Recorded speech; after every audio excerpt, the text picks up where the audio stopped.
Hi, thanks for joining us today for what is episode 9 of MotorServTV. Today I'm very pleased and excited to welcome an old friend and business associate, Zoe Bennett, who we are very happy to have on today. Zoe is known by most as the Motivational Queen. She's a British Empire Medal holder and has been involved in a lot of different organisations. A multi-award-winning inspirational speaker, founder of the Multicultural Business and Community Champion Awards. She's a personal development and entrepreneurial mindset specialist, a TEDx speaker, and also a published author. Zoe is a managing director of Training Personified Limited, and she's responsible for the lead coaching and teaching for a whole host of corporate and local authority clients across the UK. Zoe is also a resident presenter at On Your Radio Solihull, where she hosts the Inspirational Business Hour every Saturday afternoon. Zoe's going to be an absolutely fantastic guest, and she's going to share a lot of experience and knowledge with us all. So please join me in welcoming Zoe to MotorServ UK.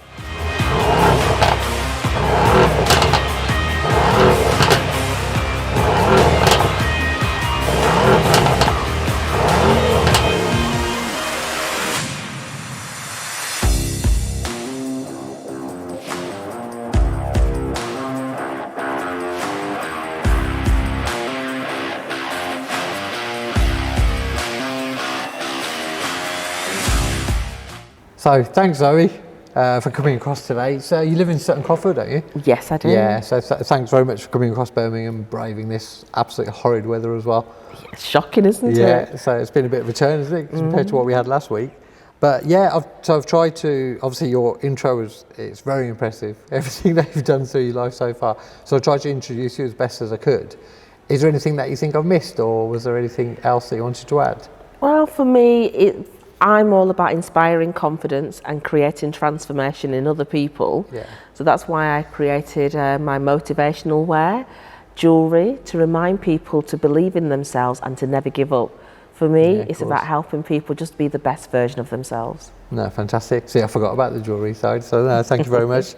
So I've obviously known you quite a few years now, but I think I first properly met you at one of the Chutney and Chat functions. So how would you value networking? What would you say? Well, for the sheer fact I've got a book that I've written called Networking Personified, I have to stand by that networking is really, really critical if you're in business in particular.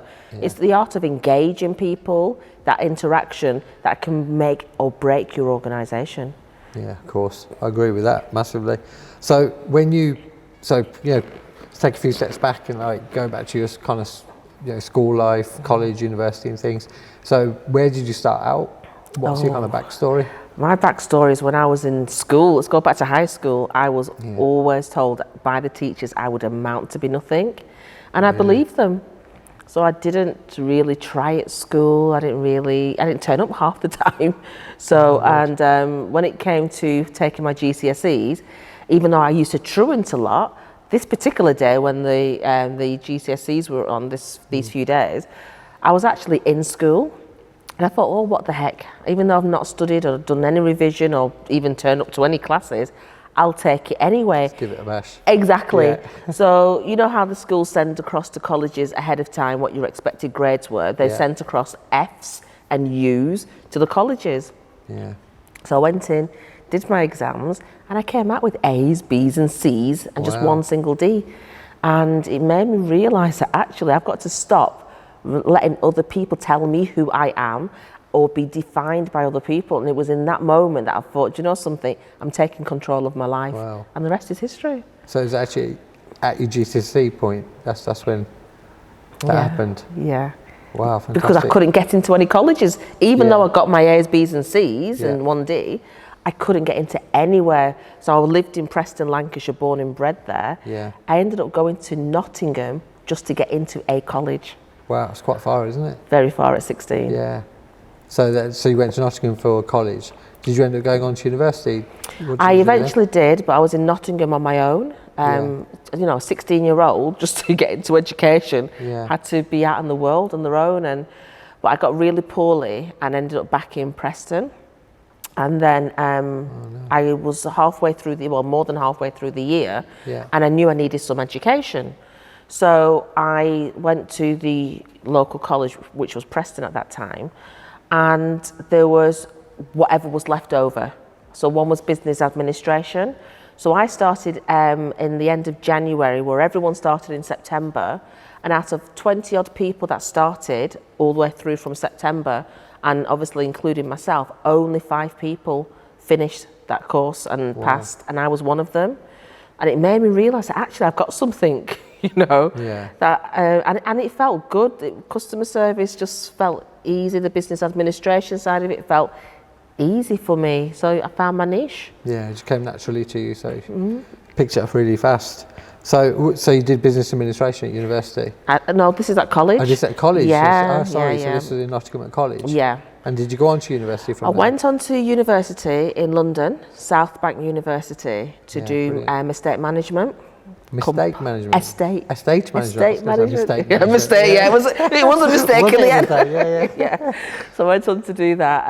And while I was doing that, the entrepreneurial spirit kicked in. So at this time, it was legal. So I actually found a property in London and I rented the property, but then I subletted it to all the other students. Oh, so I all the rooms out, and then I lived in the living room. So I actually ended up not paying a penny at all, living in London. And you had the biggest room. Exactly. Yeah. So it was really great. And, you know, I had this kind of always wanted to do better and do something outside the box. Yeah. But then I got pregnant. So I had to move again back to Preston, tail between my legs. And eventually I got a job within the travel industry because I realised I don't want to do property anymore. I want to do travel.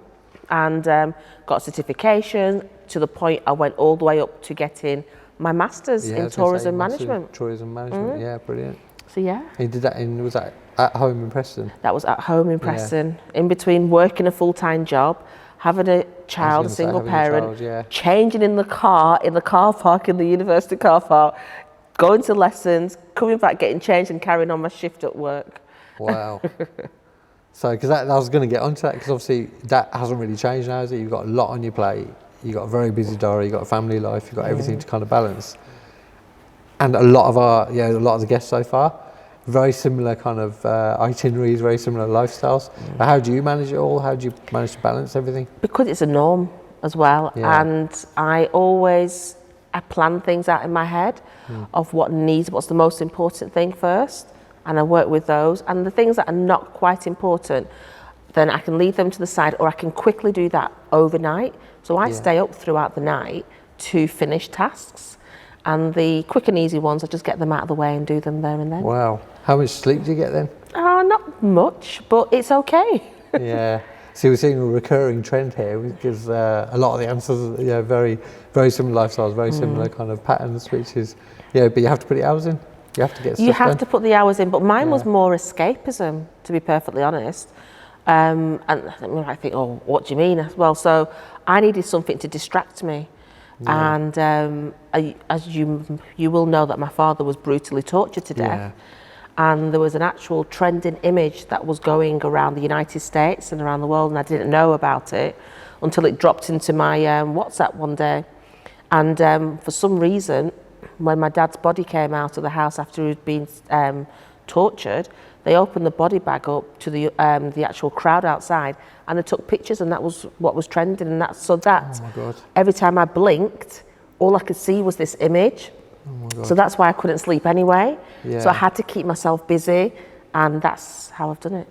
Yeah. Because was that in Jamaica, was it? Yeah, our holiday home in Jamaica. Your holiday home? Yeah. Oh my God. And then, because I was going to kind of move on to this, but your experience after that, and then all the court hearings and everything else, because you got kind of involved in everything, didn't you? Nearly got. Well, because I worked for the government of Jamaica, it wasn't conducive to them, for someone who promotes Jamaica, for them to support and back them. So they actually suspended me. And that went in the Daily Mail and the actual Mirror and various tabloids and magazines. And in the end, I persevered, took them to court and won on all counts. And that's it, the rest is history again. Yeah. Brilliant. But then, because did you actually, because there was a court hearing or something in Jamaica, wasn't there? That was for the murder trial. So I was having two trials at the same time. So one was a tribunal, and then there was the murder. Case, I was actually paying private investigators to find the murderers, etc. So, and also to protect the property. I spent a fortune, you know. So so to really take it back, this is what about planning for your future is so important. So my father, years before he was murdered, would always say to me, your property is your pension, your property is your pension. And I would never get it, I never understood it.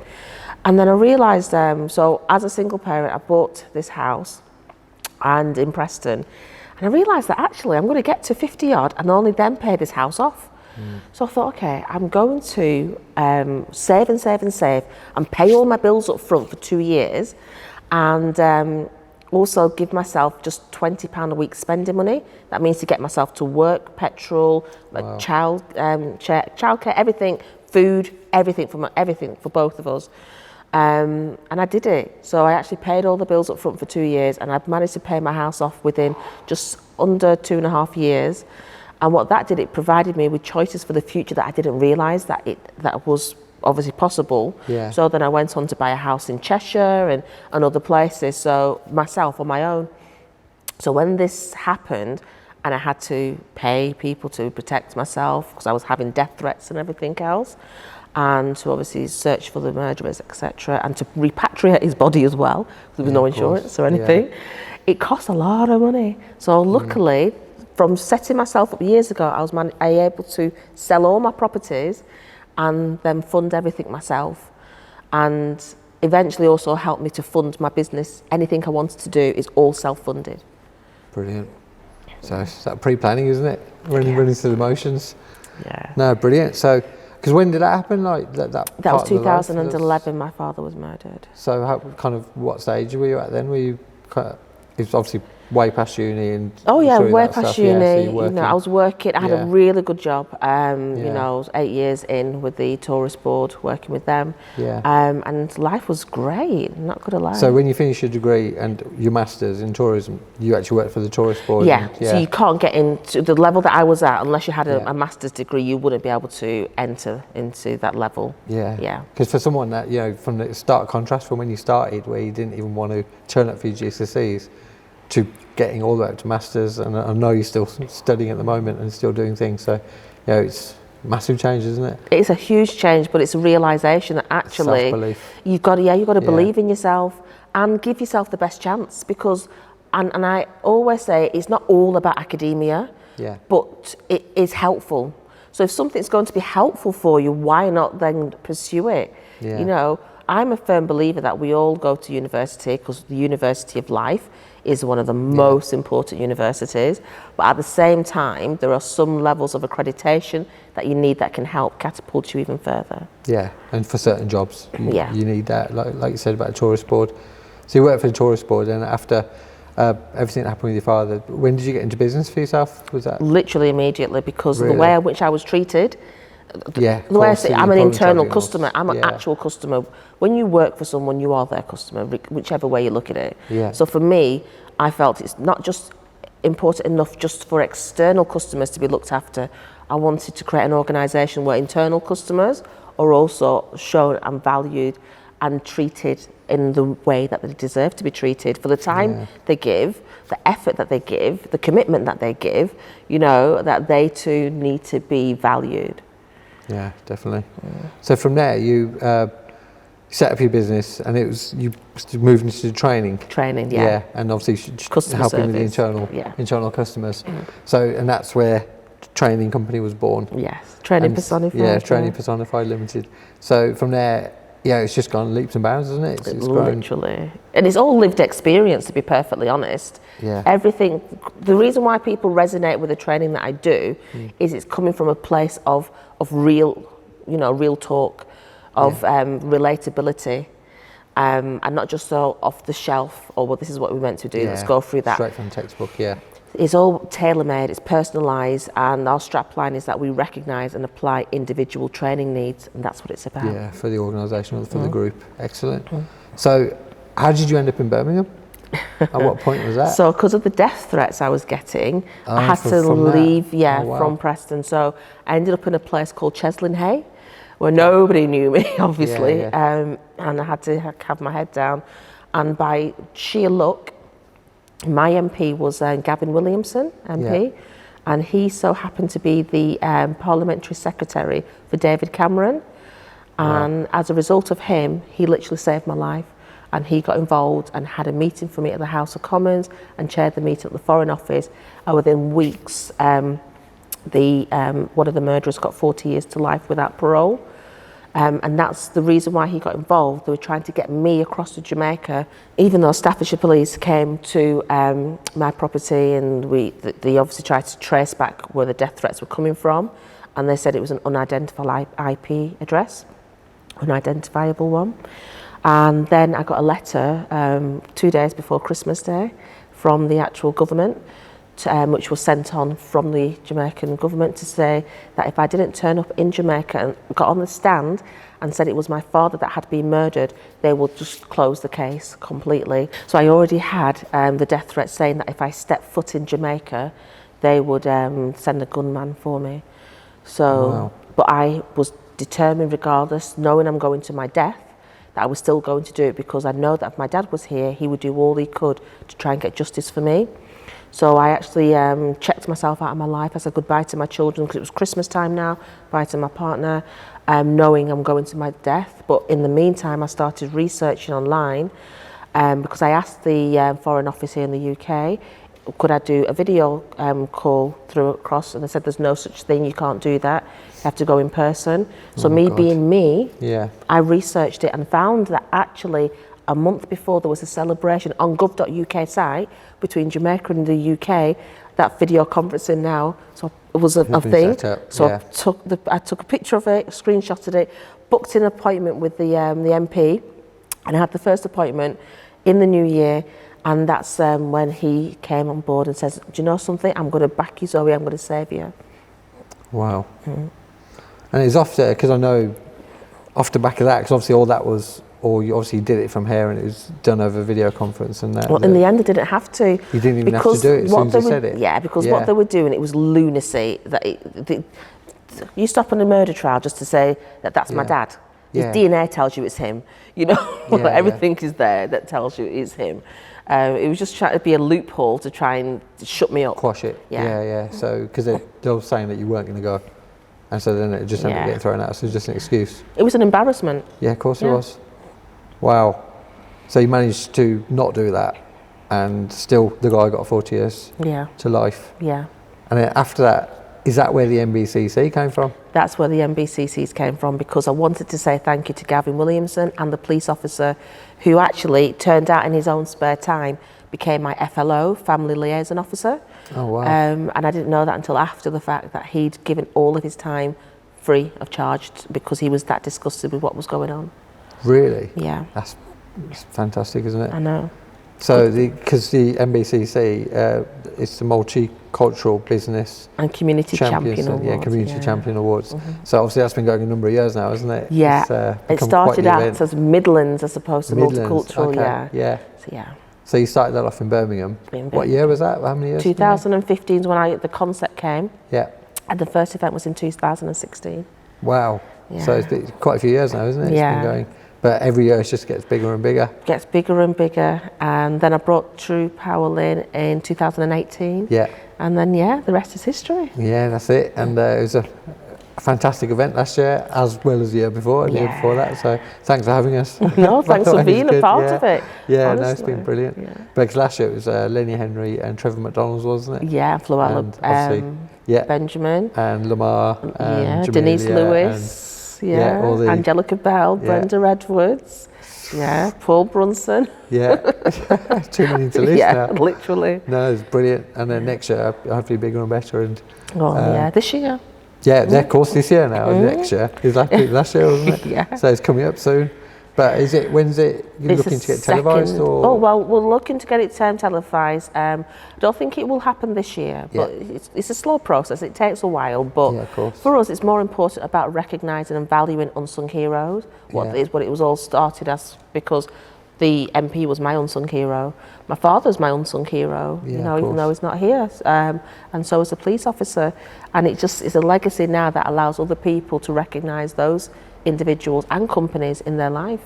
That, yeah, it's brilliant. You know, Yeah, just to hear how it all started out, and because I think, you know, a lot of people would, just be scared, and they'd just go undercover, wouldn't they? And they'd just, you know, do things in their own way. But the way that you responded to that crisis and afterwards to say thanks, you know, you came up with this kind of, you know, you didn't know at the time, but it's turned into a massive event. It's crazy. And now the good's continuing for other people and for other people to get recognition. Yeah. So it's fantastic. Whereas most people wouldn't have responded like that. So it does say a lot about your character and your personality. So no, it's absolutely fantastic. Yeah. And the event's really good. So if you want to get tickets, you should. Definitely. It's usually sold out, isn't it? Always sells out every year. It always sells out. Yeah, it's awesome. Yeah. And people make a lot of effort for it. Yes. When we go, it's just, you know, it's really, really star-studded. It's very glamorous. Yeah. And the entertainment is the best. It's just like, it's a production. It is. That's what I would describe it as. So yeah, from beginning to end. Yeah, I couldn't be happier with it. It's come from a place of pain, but to purpose. Yeah, exactly. No, that's brilliant. It's really positive. So now, obviously, you mentioned you got kids. How many kids have you got now? 3 children. 3 now. Yeah, wow. And what ages are they? 27, 13 and 11. Wow. I know. Yeah. So now, obviously, you've obviously got the one elder child, but how do you think that you've used your experience and because you're a professional trainer? Yeah. So have you trained them? Well, to be fair, so say. the eldest one, she lives in Manchester. Yeah. So she's a litigation executive. Wow. As well as a part-time indoor skydive instructor, as Bloody well as a hell. part-time PT instructor. So Yeah. that says it all, doesn't it? Yeah. Brilliant. So yeah, She's wearing a lot of hats already. already. And well trained. Very well trained. And the littlest one, Yeah. so I have merchandise, I have organic gift sets as well as Yeah. jewellery, etc. So when I have a stand somewhere, she'll go and she'll sell, and Excellent. she loves it. Yeah. Honestly, it's like your little ones. Yeah, you got to you get know. involved. I mean, it's really good. So I love them in their little suits. You know. they wore their little elf suits and they did Santa Claus as well. So that was quite funny. Well, they were supposed to, and the little one decided he wanted to be a dinosaur that day. Okay. Just, randomly for Christmas. But yeah, they are the boss, aren't they? The youngest. Yeah, they definitely are. But you should get them into television, honestly. Oh, I think mini they'd love that, actors. especially the eldest. They're great, honestly. No, it's really good. But so within your own business now, what's the structure? So my structure is I've got 2 limited companies. So the training company, I try and keep it where I bring in self-employed individuals. So I have associate trainer contracts throughout. Excellent. And that way the onus is pretty much on them, but they're consummate professionals. So and it's flexible as well, because the contracts come in and in different times. Yeah. So that's the best process for that. With the MBCC Awards, there are staff as well within the MBCC Awards. So you need people on hand all the time. So different businesses need different structures. Yeah. Because even though the MBCC is like the awards evening is one time in the year, isn't it? But it's the build up and everything. It goes all year round now, doesn't it? So yeah, I've seen your team kind of building up over the years. Yeah. So that's brilliant. So now, right now, like in your business and what you're doing, what are the challenges you're facing? What's the issues at the moment? Biggest challenge is literally as you grow, you know, is scaling. Because right now, all of a sudden, it's like a bus. Contracts after contracts now are coming in. Yeah. But then obviously with that, then you have to increase the amount of associate trainers and a lot of communication between yourselves and obviously my PA, trying to get the calendars and making commitment levels and making sure they're at the same level as well. Yeah. Because we have a program that I have to make sure it's consistent and it's delivered the same way, because the way in which my contracts are, people buy into me and they want me replicated, but it's not obviously always possible. Yeah. So that is the biggest problem with most companies, is how you scale it from yourself that people are buying into, and then also buying into the other people that are a part of your team. Yeah, definitely. Yeah, I've found that in the past and stuff. No, it's really, really difficult. So now, because your training's bespoke to every client, isn't it, into their needs? Pretty much. So it must be really difficult setting it all up. Very difficult. However, because I love people and I want people to really win, it doesn't feel that hard, because I'm one of those people that can think fast on my feet and change a way in which a delivery can be just like that. So for me, thankfully, but it's then a passion. When your trainers come in, I'll have to change it for them and then get them on board. And their style and the way they deliver and their experience and stuff. So you're not only having to do the training bespoke, you have to deliver the training bespoke for the trainer. Literally. Literally. Even though we've got a standardised, so for the employability, for argument's sake, we have a standardised 52-page workbook, we've got the standardised presentation, but who sat in front of you is not always going to be the same. So I get given predominantly the hard to reach, mental health, long-term unemployed, and a lot now level 1, 2 at best, ESOL. So everyone's got different backgrounds. I've got people from substance abuse, ex-offenders, those with ailments, long-term ailments, and with different limiting beliefs, or those who feel that they know it all or they don't know it. So and then different industries they want to get into. So that's another challenge as well, because the commercial side. Yeah, because if you're talking to somebody about maybe retail, it doesn't resonate with somebody else. However, what I share with them is that everything is interconnected, because everything's a transferable skill. Just how you think about it and how you process it. Yeah, definitely.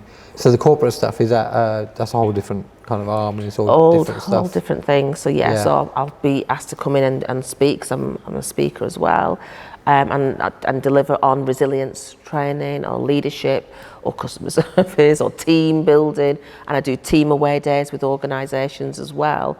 I go in there and have help with harmony within the workforce, as well as do D&I. So it's a it's a lot that we do. But this is where the issue is. There's just one me.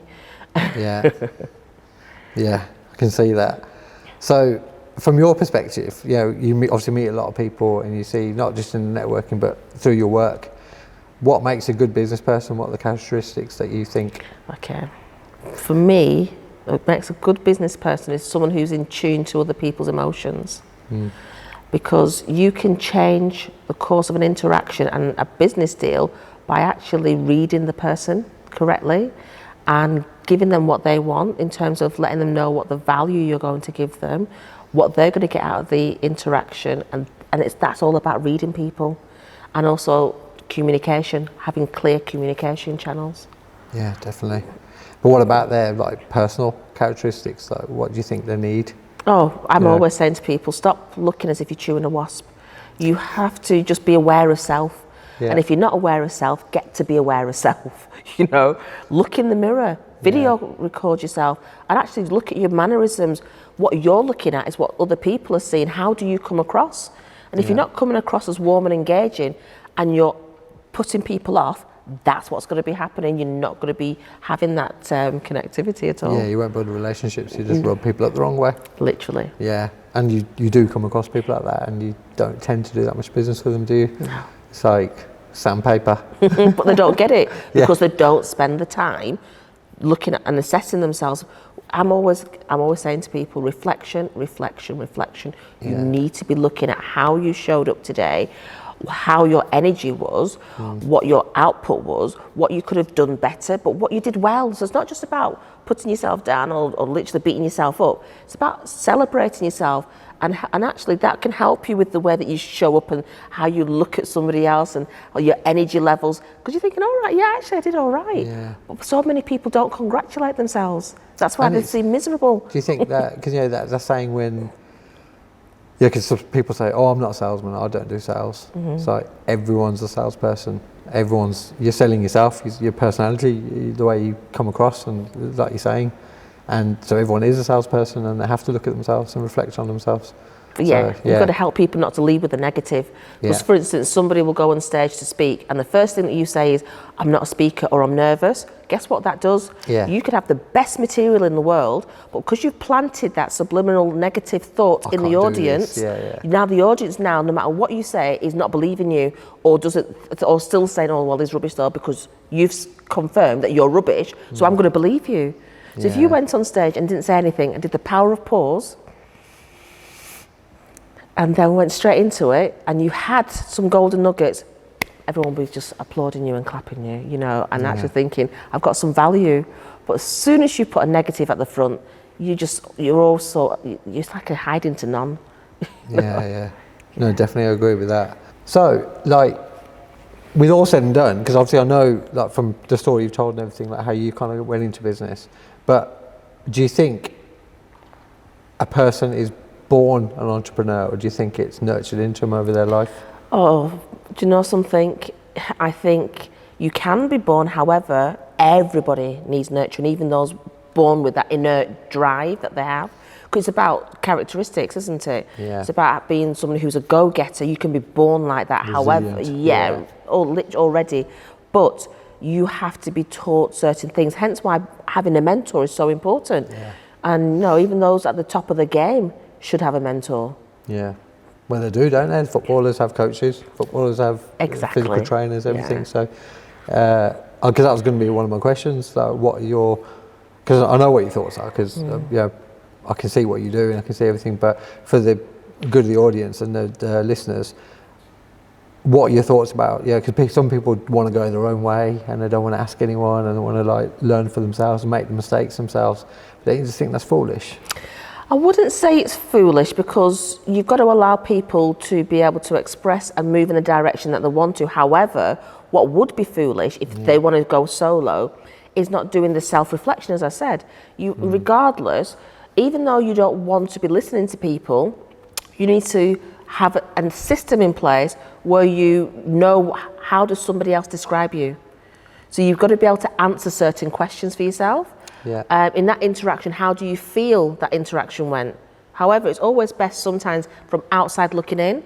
Yeah. So a wise person would always definitely try and get another perspective. But if you're not willing to do that, just ask yourself the question, how do I feel somebody else views me? Yeah, try and take a step back, take a step out of it. Because on one of our previous guests, Abid, I know you know Abid really well, but he was talking about it, saying that like when you're in business, you're stuck in this bubble, and you're stuck. And I resonate with this a lot. Even though you're surrounded by people, you're on your own, largely in your thoughts and in the kind of process. So having that external perspective, it helps a lot. It's important. Yeah, and networking helps with that, because you meet other people outside of your little territory, your little zone. Well, I'm very fortunate. So my accountability buddy actually is Abid, Oh, really? and Amina. Yeah. Those are my accountability buddies. Okay, so that's who you've actually that's formally... who I speak with, and we talk about things, what's gone on and could be going on, and you know what? It's another perspective from people that I respect. Yeah, that's brilliant. I didn't know you guys did that. Yeah. I feel a little bit left out, to be honest. So that's not intentional, because they're both separate. It's not like a collective. No, but it is really important, because obviously, because I do the same. I've got advisors, I've got people. Like earlier part of my life, it used to be primarily my father, and he just reflect everything against. I was talking again with Abid, and he was talking about measuring stick of where your elders got to in certain points in their life, and you use that as a measurement of yourself. It's because that's what you know, and that's what you feel that you're going to be measured against by your elders. So true. When I was your age, I was doing X, Y, Z, and then you hear yourself say it to kids. And it's observation as well. Looking at your father, you watched where he was at a particular stage, didn't you? And that's what you view, to be success, or if you deem it to be success. No, it's really interesting, the psychology around it all. But you're here, we're surrounded by cars, we're surrounded by car environment. I have to ask you the question, because you're a customer here, you bring your vehicle here and stuff. But what's your car journey been like through your career? My car journey. Yeah, your car journey. The irony was, so I was responsible from the last organisation, last in-work employment I ever had, from Scotland down to Northampton, Ireland and Wales and Isle of Man. So I had to drive for some distances in my car. And what kept me sane was audiobooks, literally. Really? Yeah, I'd literally listened to almost everything. Nelson Mandela, everything. But things that actually enriched my learning. So imagine those big journeys. You're talking to Wales as well, like 4 hours, 5 hours drive. I'm learning as I'm driving. Yeah, it is really good though, isn't it? Because I drive quite a lot, and a lot of the time I used to listen to music, have the radio on, this and that. But the journey drags on. Whereas when you actually get engrossed in something, Yeah. you get to the end and you finish a bit off, like, because it's kind of Lovely, like, isn't it? yeah, it's great. Yeah. So no, that's really good. So you did that a lot. Yeah, I And did. a lot of your learning came from that. A lot of my learning. In fact, so to get me through my father's murder, actually, so I actually was given a trauma therapist, and they wouldn't work with me because they said they couldn't work with me because I wouldn't cry and all the rest of it, and I was too busy looking for justice that I didn't give my self-time. But I actually found this book by Sun Tzu, The Art of War, and I'm telling you, as I'm sat here, that is what keeps me going every day. That is what changed me from being like, oh, why me, woe is me, to, you know, something, these things happen for a reason. And without you realizing at the time, there is always a lesson to be learnt, and there's always a reason why things happen. And it's not happening, you know, to you, it's happening for you. And that book by Sun Tzu makes you realize what is truly a battle and what it really is a war, and the things you really should sweat and the things you really should not be sweating. And I tell you something, that's what makes me be able to do so many different things and manage so many different things, because it gives you perspective. And that was what I used in one of my car journeys. Wow.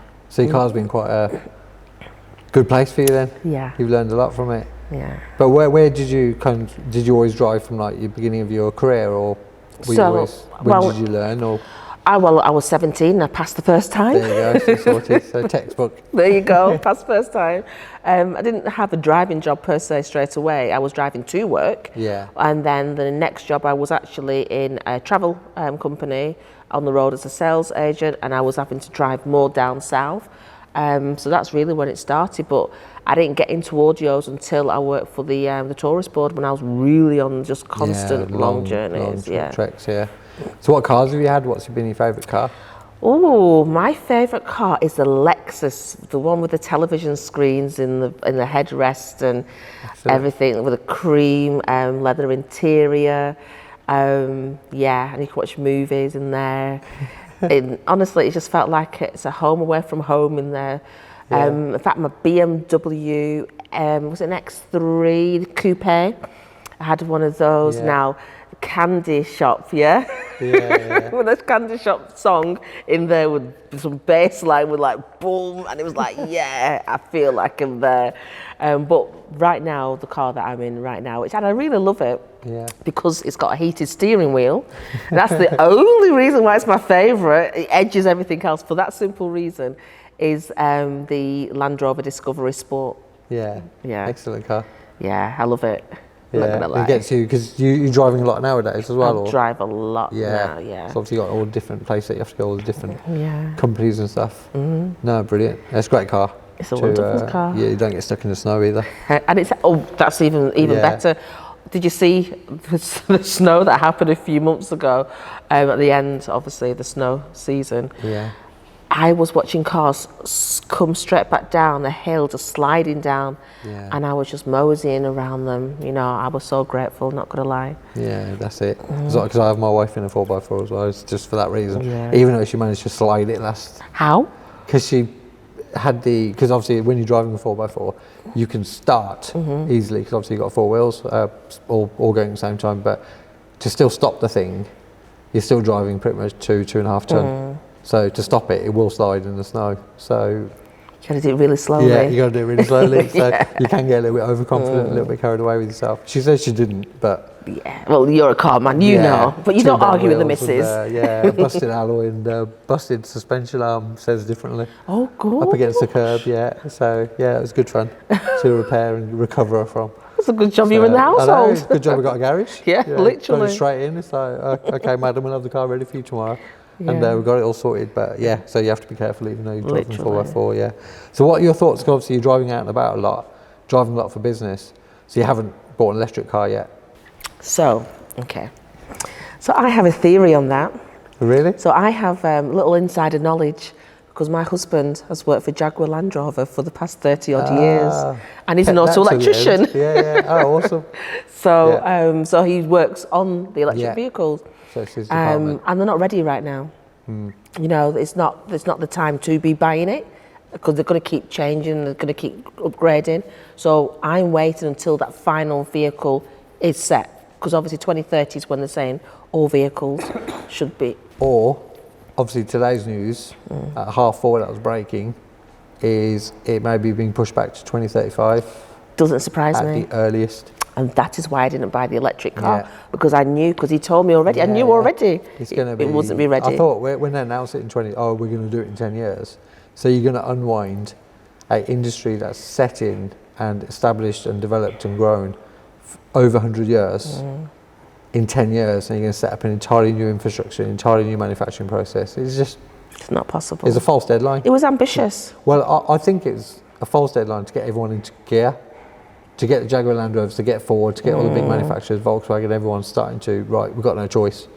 Otherwise, I think everyone would have dilly-dallied around for another. Exactly, but it was moving them towards the direction they wanted them to go into. Give them a big and kick. the hybrids are pointless, you know. Well, some people, because they're driving the electric cars, because the experiences that they've had, they want the hybrids, they want the backup. Yeah, but that's not going to last. But once they do the changeover, yeah, it would just be you have to go electric. Exactly. So, but you're not embracing it yet, then. No, because like I said, I know certain things. It doesn't make any sense. So I'm hanging fire. I've got my Land Rover Discovery. I'm happy with it, and I'm running with that. And do you know what? So far in our whole series, because I asked that question to every guest that we've had on. We're all in the same camp. We've all got the same opinion. So we've even had guests on that have actually adopted electric cars, but then they're turning up here with petrol and diesel cars. And so, what happened to your? So, I got bored of it. I'm going to get it. And it's too expensive now. Did you know that? The actual purchasing of the cars and the thing that scares me about them is residual value, the future values of them, because it's taken a long time for the banks and all the data books and everyone to kind of figure out, you buy a diesel for this much, what are the percentage values over time. Electric, because of that upgrade, they're depreciating fast. Constantly, like your iPhones. We're talking earlier about we're talking about the phones and cameras, and every year they bring out, iPhone 15's just come out the other day. What are the changes? It's still technology, isn't it? But it's still tech moving on, and it will devalue the 14, and the 15's now the latest kid on the block. So there's no point having it now, then, is it? No. But I think it will move to more of a leasing model, leasing and replacement model. So let's see. Well, so we'll do you see. think there'll be space for like hydrogen? And you mentioned you think hybrid's crap. Hybrid's pointless. Yeah. There's just no point, But for me, I want to see a steam car. A steam car, ready like off a water steam vapor. engine, So Yeah, that's it. But to have the engine, to have something that you can fill up. Literally. Yeah. So, but that might not be in my lifetime. But there you go. The way they're going at the moment, you don't know how fast they're going to develop. So. Well, I'm kind of old, I'm a lot older than you, Cal. Well, you don't look it, so that's he's doing something right.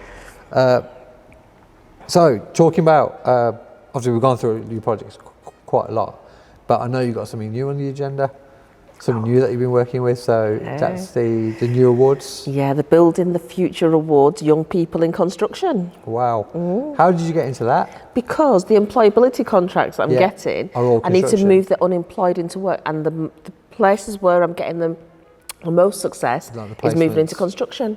Oh wow! So I need to strengthen my connections and the industry knowledge, as well as obviously trying to help move people into employment that way. So that's why it's birthed. And you've had a really good uptake, haven't you? Real good. Thankfully. Yeah. So with the companies and also with like your corporate sponsors are really impressive. Yeah, it's really great. So I'm really feeling blessed.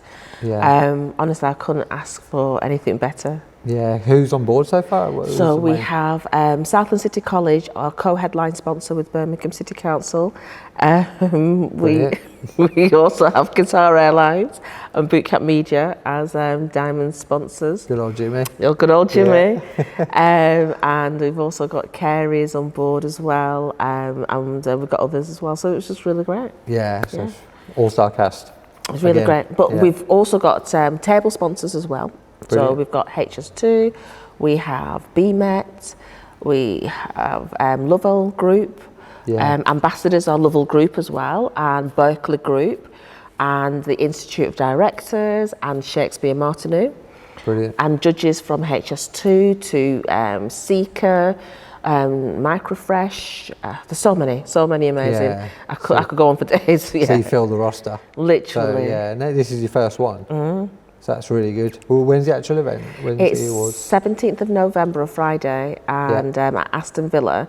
And we actually have X Factor finalists, LMA Choir. They'll be performing as well that night. Excellent. Yeah. I'm sure they were really good. If they got to the finals, it must have been good. With Robbie Williams was their mentor. Wow, okay. And we have Ed James. I have to admit, I stopped watching X Factor many years ago. But it's if they got to the finals, they were good then. Well, they would have been the best out of the bunch, so it'd be really good. So no, that sounds really, really good. So just to kind of wrap up, for the viewers and the listeners, what would be your kind of top tips for business? So top tip is to be to analyse yourself, and check off what your ultimate goal is and see if you're actually on the same path. And it's okay to pivot. So many people in business tend to just stay on the same path because they say, I've started, and pride gets in the way. Yeah. Don't let your pride get in the way of changing direction, because it could be the best thing that's happened to you. And even though you've gone in a different direction, you've gained experience. So that's one of my biggest tips. And also as well, engage effectively with people. Be interested in people as opposed to just trying to be interesting as an individual. Always lead with what can I help you with, as well as opposed to what can I get out of it. So another top tip in business is make sure you find time for yourself and your family. Yeah. Work-life balance is really important. You can't take it all with you. No, and you can't rewind time either. No. Yeah, definitely. And enjoy it. Yeah. Don't take yourself too seriously. I've seen so many people so wound up and uptight. It's like you literally about to just break. but don't take yourself too seriously. No, brilliant. But thanks so much for coming in today. It's been really, really interesting. So thank you so much. I feel like I learned quite a lot about you as well, even though I've known you a while. Thanks very much. And hopefully everyone enjoyed that and took some value from it. So thanks very much. Thank you so much. Okay. Hi everyone, I hope you enjoyed that episode. Please do remember to like, share and subscribe to our channel, and we look forward to having more and more guests on in the future.